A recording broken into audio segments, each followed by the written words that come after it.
Today on Questions Answered, we're talking about locks. And the number one question is, what is the best lock for my bike? And the answer is that depends, because different locks have different levels of security and different levels of convenience. Some can be cut by bolt cutters, your most basic locks, cable locks, and very light chains are really easy to carry and really convenient to lock your bike with.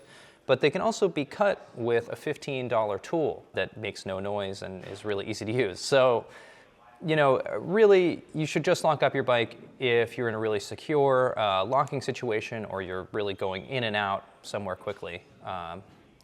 That's the only scenarios that I recommend using cable locks. Or they can be used as an additional lock. Another kind of lock that's really good for quick in and out situations is a frame lock or a cafe lock, and this bolts onto the bike. A lot of priority bikes have mounts for these now, where this just stays on your bike all the time, and it locks your rear wheel in place, so the bike is impossible to ride away. It could be carried away, so it's not something for like a long-term locking situation, but really convenient for a run into the store and grab something kind of locking scenario.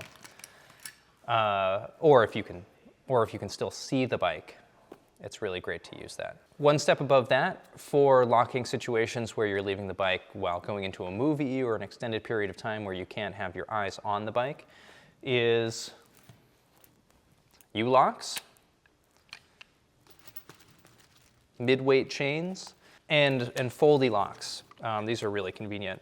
So these ones are, one step up in terms of inconvenience of having to bring the lock with you because they're heavier, they're a little bulkier, but they offer a much higher level of security because they can't be cut with simple bolt cutters. Somebody would really need an angle grinder or a cutting wheel to be able to cut them to free your bike. And those make a lot of sparks, they make a lot of noise, and they cost at least $100, $150 or more, so it's not as common for somebody to be just walking around with one of these. You can generally trust that your bike is going to be safe for longer amounts of time with a U-lock, with a foldy lock, with a mid-weight chain.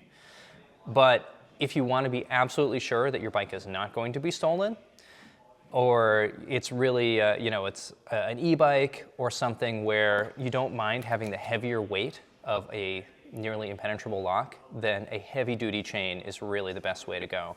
There are also some heavier-duty U-locks, like these ones from Lightlock, that really take a lot of effort to cut through, even if you have heavy-duty tools. In a lab environment, let's say, or a shop environment, in order to cut through something like this or a really heavy-duty chain, you need a vise, you might need multiple people. So if you absolutely can't have your bike stolen and you don't mind the heavier weight and bulk of a heavy-duty chain or a really heavy U-lock, then that's the way to go. It's really important to note that there's no lock that is impossible to cut. So if somebody wants to steal your bike and has the tools, they can do it. But what it really comes down to is deterrence. So a big heavy chain, something that will take a more advanced tool and a lot of effort, time, and energy, that's enough deterrence to keep most thieves at bay. Thieves are generally lazy and they'll go for the low-hanging fruit. So if there's another bike out there that's not locked, improperly locked, or locked with something that is really easy to cut, they're going to go for that one over your bike that is properly locked. Speaking of improperly locked bicycles, another question we often get is how to properly lock your bike. And the number one aspect of this is to use a secure lock on your frame and secure your frame to something that is secure and is not going to be cut itself. So I would avoid chain link fences, scaffolding that can be unbolted. It's best to lock to things that are a closed loop, like a bike rack. You also want to be careful of signs because oftentimes signs can be unbolted and your bike can be lifted over the top. Less of an issue if you're riding an e-bike that's really heavy and hard to lift, but something to be aware of. So locking your frame to something that's not going anywhere. Now, you want to be cautious of also just locking, let's say, a wheel to something because wheels can be unbolted from your bike. Or just, let's say, looping the lock or attaching the lock around your headset or your handlebars that can also be unbolted from your bike, and the lock can simply be slid off. So lock on your frame to something secure, and your bike should be there when you come back. But other parts can also be taken off your bike. And another question is, do I really have to worry about locking my wheels and my seat post? And the answer is, that really depends on what kind of situation you're locking your bike in. If you're locking your bike up for a relatively short amount of time in a secure area, then you probably don't have to worry about locking your wheels. But the wheels are also one of the more valuable parts of the bike, and in a lot of bikes, they're really easy to take off. Sometimes, for a lot of bikes, it's just a quick release, so it's a tool-free system keeping your wheel on there. So anybody, even without a tool, can walk up, pop the wheel off, and get away with it. It is also pretty easy to secure your wheels, and there's options to do that.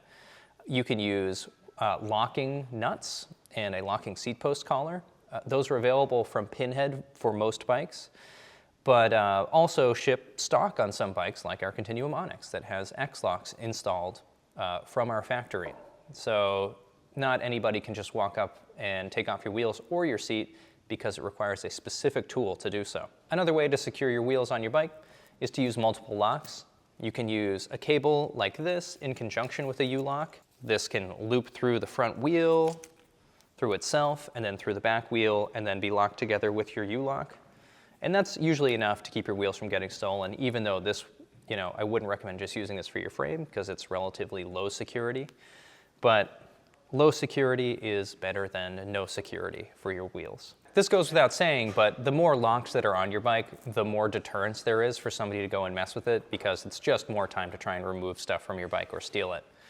But there's also an inconvenience factor for you to lock up the bike because it's another step. It's another reason why having locking axle nuts and a locking seat post clamp is really simple, so you don't have to worry about it in the moment when you're locking up your bike. This next question is unfortunately very common. What do I do if I lose my key or forget my combination? And no worries if this has happened to you, it happens to us all. But some lock makers have already thought about this. Abus, CD Lock, Kryptonite, they all have ways where you can register your lock after you get it. And there's usually a serial number on there. You go onto the company's website, register your lock in your bike, and if you lose the keys, you can just log in and get replacements. Now, if you don't do that ahead of time, or there isn't an option to do that, then you have to resort to more drastic measures, like working with a bike shop or a locksmith to try and cut the lock and steal your own bike back. You can also go out and buy the tools, but I also recommend using safety gear when you're doing that because it can be kind of dangerous to use heavy-duty tools to cut a lock. And if you do end up doing that, having some proof that the bike is indeed your bike is a really good idea. Sometimes we get the question, I've left my lock outside for a long time and now my key doesn't work. And this can be common for locks that spend their whole lives outside. And it's basically just corrosion that builds up inside the lock core. So usually it's pretty simple to just go in there with WD-40 or some lubricant and free up the tumblers inside your lock, and you should be good to go. Give it a good spray, wiggle the key, and should be problem solved. Some more advanced locks have some kind of system to prevent water ingress, and that can help keep that mechanism smooth for longer. Another question we often get is, can I buy a cheap lock and use that? And the answer is you kind of want to be careful about what you buy because not all locks are created equal. Even if something looks like, let's say, another lock out there that is an inexpensive U-lock, so it might look very similar to this, but it may also be made of much cheaper metal, cheaper lock construction, or made in a way where it's easy to break. Another way that people can get into U-locks, let's say, is by using a big pry bar. So basically they just jam a big bar in between the lock and a signpost or your bike and pry it open. Expensive U-locks lock on both sides. Cheap U-locks often just use a hook on one side.